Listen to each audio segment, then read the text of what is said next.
ಹಾಸನದ ಆ ಒಂದು ಪೆನ್ ಡ್ರೈವ್ ಹರಿದಾಡುವುದಕ್ಕೆ ಡಿಕೆ ಶಿವಕುಮಾರ್ ಅವರ ಪಾತ್ರ ಇದೆ ಎಂದು ಕುಮಾರಸ್ವಾಮಿ ಹೇಳಿಕೆಯಲ್ಲಿ ಅರ್ಥವಿಲ್ಲವೆಂದು ಸಣ್ಣ ನೀರಾವರಿ ಮತ್ತು ವಿಜ್ಞಾನ ತಂತ್ರಜ್ಞಾನ ಸಚಿವ ಎನ್ಎಸ್ ಬೋಸರಾಜು ತಿರುಗೇಟು ಕೊಟ್ಟಿದ್ದಾರೆ. ರಾಯಚೂರು ಜಿಲ್ಲೆಯ ಮಾನ್ವಿಪಟ್ಟಣದಲ್ಲಿ ಸುದ್ದಿಗಾರರೊಂದಿಗೆ ಮಾತನಾಡಿ, ತಪ್ಪು ನಡೆದಿದೆ, ಅದಕ್ಕಾಗಿ ಆ ವಿಷಯಕ್ಕೆ ಸಂಬಂಧಿಸಿದಂತೆ ಕೆಲವೊಂದು ಘಟನೆ ನಡೆಯುತ್ತಿದೆ, ಅದಕ್ಕೂ ನಮಗೂ ಏನ್ರಿ ಸಂಬಂಧ? ಕುಮಾರಸ್ವಾಮಿಯವರು ಒಬ್ಬ ಮಾಜಿ ಮುಖ್ಯಮಂತ್ರಿಯಾಗಿ ಅವರ ಮಾತಿನ ಮೇಲೆ ಅವರೇ ನಿಲ್ಲೋದಿಲ್ಲ. ಒಂದು ವಿಷಯ ತೆಗೆದು ಅದನ್ನ ಬಿಟ್ಟು ಇನ್ನೊಂದು ವಿಷಯಕ್ಕೆ ಹೋಗ್ತಾರೆ.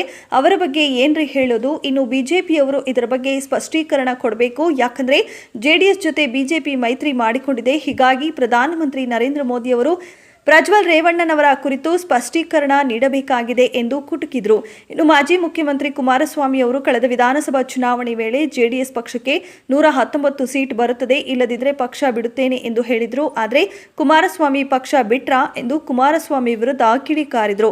ಇನ್ನು ಕೋಮುವಾದಿ ಪಕ್ಷದ ಹೊಂದಾಣಿಕೆ ಮಾಡಿಕೊಳ್ಳಲ್ಲ ಎಂದು ದೇವೇಗೌಡರು ಮತ್ತು ಕುಮಾರಸ್ವಾಮಿ ಅವರು ಹೇಳಿದರು. ಆದರೆ ಇವಾಗ ಕೋಮುವಾದಿ ಪಕ್ಷದ ಯಾರು ಹೊಂದಾಣಿಕೆ ಮಾಡಿಕೊಂಡಿದ್ದಾರೆಂದು ರಾಜ್ಯದ ಜನರಿಗೆ ಗೊತ್ತಿದೆ ಎಂದರು.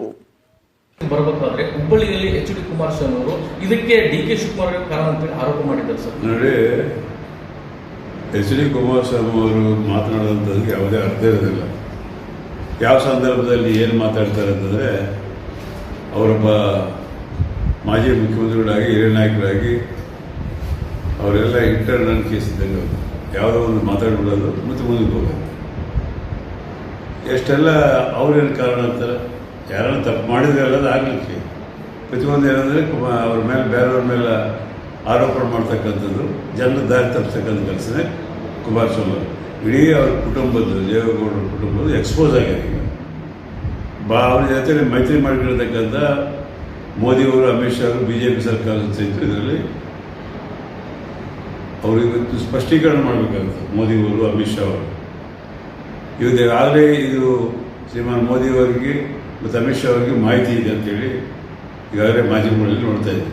ಅಂತಹ ಸಂದರ್ಭದಲ್ಲಿ ಇವತ್ತು ಮೈತ್ರಿ ಮಾಡಿಕೊಂಡು ಮತ್ತು ದೇಶದ ಏನು ಮಹಿಳೆಯರಿಗೆ ಅಗೌರವಾಗತಕ್ಕಂಥ ವಿಷಯಗಳು ಇದ್ದರೂ ಸಹಿತ ಅವರು ಬೆಂಬಲಿಸ್ತಕ್ಕಂಥ ಕೆಲಸ ಮಾಡಿರ್ತಕ್ಕಂಥ BJPಯವರು ಇದಕ್ಕೆ ಜನರಿಗೆ ಉತ್ತರ ಕೊಡಬೇಕಾಗ್ತದೆ.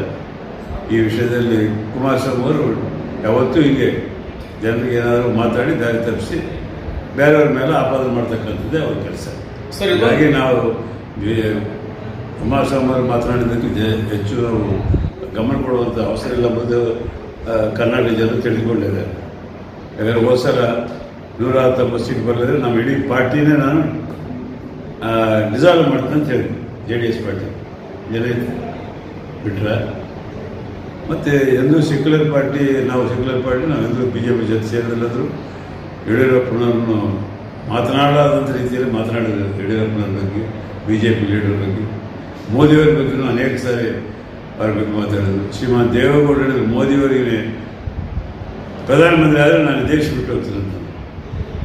ಮತ್ತು ನಾನು ಸೆಕ್ಯುಲರಿಸಮ್ ಟೆಸ್ಟ್ ಮಾಡಿದ್ರೆ ಮುಂದೆ ನಾನು ಮುಸ್ಲಿಮರಾಗಿ ಬಿಡಬೇಕಂತ ನನಗೆ ಆಶಾಭಾವ ಇದೆ ಅಂತೇಳಿ ಈ ರೀತಿಯಾಗಿ ಮಾತಾಡಿರ್ತಕ್ಕಂಥ ಕುಟುಂಬ ದೇವೇಗೌಡರು, ಕುಮಾರಸ್ವಾಮಿ ಇವತ್ತಿಗೆಲ್ಲ ಬಹಿರಂಗ ಆಗಿರೋದು. ಸೊ ಒಟ್ಟಾರೆ ಅವರ ಪರಿಸ್ಥಿತಿ ಭಾಳ ಗಂಭೀರದಿರುತ್ತೆ ಜನರ ಮೇಲೆ. ಸೊ ಇಂಥ ಸಂದರ್ಭದಲ್ಲಿ ಅವ್ರ ಬಗ್ಗೆ ನಾವೇನು ಹೆಚ್ಚು ವಿಚಾರ ಮಾಡುವಂಥದ್ದು ಏನಿಲ್ಲ. ಮೋದಿಯವರು ಮತ್ತು ಅಮಿತ್ ಶಾ ಅವರು ಇವೆಲ್ಲ ಗೊತ್ತಿದ್ದರೂ ಸಹಿತ ಅವರೇನು ಅದ್ರ ಬಗ್ಗೆ ಸ್ಪಷ್ಟೀಕರಣ ಮಾಡ್ತಾ ಇಲ್ಲ. ಸೊ ಇದು ಅವರು ಇದಕ್ಕೆಲ್ಲ ಬೆಂಬಲ ನೀಡ್ತಾ ಇದ್ದಾರೆ ಅನ್ನೋದು, ರಾಜಕೀಯವಾಗಿ ಬೆಂಬಲ ನೀಡ್ತಾರೆ ಅನ್ನೋದು ಜನರು ಇವತ್ತು ಅರ್ಥ ಮಾಡ್ಕೊತಾ ಇದ್ದಾರೆ. ಸೊ ಇದು ಭಾಳ ಖಂಡನೀಯವಾದಂಥ ವಿಷಯ. ಇದಕ್ಕೆ ಯಾವುದೂ ಅವಕಾಶ ಯಾರು ಕೊಡಬಾರ್ದು. ದೇಶದ ಮಹಿಳೆಯರಿಗೆ ಗೌರವ ಸಿಗ್ತಕ್ಕಂಥ ರೀತಿಯಲ್ಲಿ ಇವತ್ತು ಕಾಂಗ್ರೆಸ್ ಪಾರ್ಟಿ ಇಂಥ ಉದಾಹರಣೆಗಳು ಬಂದಾಗ ಇಮಿಡಿಯೇಟ್ಲಿ ಅವ್ರ ಪಾರ್ಟಿಯನ್ನು ಕಿತ್ತಾಗ್ತಕ್ಕಂಥದ್ದು ಮತ್ತು ಮಂತ್ರಿಗಳನ್ನು ತೆಗೆದುಹಾಕಿರ್ತಕ್ಕಂಥ ಅನೇಕ ಉದಾಹರಣೆಗಳಿವೆ. ಆದರೆ ಇವರು ಮೋದಿಯವರು, BJPಯವರು, RSSನವರು ಇಂಥದಕ್ಕೆ ಯಾವುದು ಸ್ಪಂದನೆ ಕೊಡೋಲ್ಲ. ಬೇರೆಯವ್ರ ಮೇಲೆ ಹಾಕೋದು ಅವ್ರ ದಾರಿ ತಪ್ಪಿಸಕ್ಕಂಥ. ಸೊ ಇದು ಸರಿಯಲ್ಲ ಅನ್ನೋದೇ ನಮ್ಮ ಉದ್ದೇಶ. ಪ್ರಹ್ಲಾದ್ ಜೋಶಿ ಅವರು ಇದರಿಂದ ಮಹಾನ್ ನಾಯಕನ ಪಾತ್ರ ಇದೆ ಅಂತ ಹೇಳ್ತಾರೆ ಹುಬ್ಳಿಯಲ್ಲಿ ಆರೋಪ. ಪ್ರಹ್ಲಾದ್ ಜೋಶಿ ಅವ್ರಿಗೆ ಅವ್ರಿಗೆ ಹೆಚ್ಚಿನ ಏನು ಗೊತ್ತಿದೆ? ಅವ್ರು ಹೇಳೋದು ಹೇಗೆ? ಅವ್ರ ಬುದ್ಧಿವಂತಿಗಳಂದರೆ ಅವರು ಮಂತ್ರಿಗಳಲ್ಲಿ ಮುಂದುವರಿತಾ ಇದ್ದಾರೆ. ಅವ್ರು ಈ ರೀತಿ ಏನಿದೆ ಅಂತ ಹೇಳಬೇಕಲ್ಲ, ಸ್ಪಷ್ಟೀಕರಣ ಮಾಡಬೇಕಲ್ಲ. ಅವರು ಅಶ್ಲೀಲ ಚಿತ್ರಣ ಹರಿಬಿಡುವುದರಲ್ಲಿ ಮಹಾನ್ ನಾಯಕನ ಪಾತ್ರ ಅವ್ರಿಗೇನಾದರೂ ಮಾಹಿತಿ ಇದ್ರೆ ಒಬ್ಬ ಕೇಂದ್ರ ಸಚಿವರಾಗಿರ್ತಕ್ಕಂಥವ್ರು ಸ್ಪಷ್ಟೀಕರಣ ಕೊಡಬೇಕು. ಅದು ಮಾಡೋದಿಲ್ಲ ಅವರು. ಜನರಿಗೆ ದಾರಿ ತಪ್ಪಿಸಕ್ಕಂಥ ಬಿ ಜೆ ಪಿ ಅಂದರೆ ದಾರಿ ತಪ್ಪಿಸೋದು ಅಂತ ನಾವು ಇವತ್ತೆಲ್ಲ ಅನೇಕ ಬಾರಿ ನಾವು ಹೇಳ್ತಾ ಇದ್ದೀವಿ. ಸುಳ್ಳುಗಾರರು ದಾರಿ ತಪ್ಪಿಸ್ತಕ್ಕಂಥದ್ದರೆ ಬಿ ಜೆ ಪಿ ಅಂತೇಳಿ ಈಗಾಗಲೇ ಜನರಿಗೆ ಗೊತ್ತಾಗಿದೆ.